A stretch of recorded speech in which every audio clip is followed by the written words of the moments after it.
तर आम्ही बघायला गेलो होतो राणीप्रताप मंडळ गणपती. हा गणपती नवसाचा आहे, त्यामुळे इथे एवढी गर्दी होती आणि आम्ही वर जाऊन दर्शन घेऊन आलो गणपती बाप्पांची. इतकी सुंदर सुबक आणि 21 फुटी गणपतीची मूर्ती होती.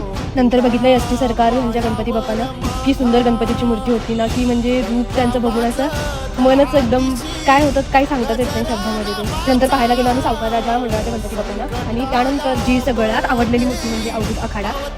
इतकी सुंदर मूर्ती होती ना, की बापरे, किती फोटोज काढले आम्ही त्या गणपती बाप्पांकडे. नंतर आम्ही बघायला गेलो झेंडा चौक मधल्या गणपती बाप्पाने. इतकी सुंदर शंखावर बसलेली गणपतीची मूर्ती होती, की एकदम मस्त. आणि ते खेळ वगैरे सुद्धा चालू होते. मग आम्ही तिथून निघालो आणि आसमानतारा या ग्रुपचा गणपती बाप्पा बघितला. इतकं छान रिअल गणपती बाप्पा बसलेत, असे गोलू गोलू क्यूट गणपती बाप्पा होते.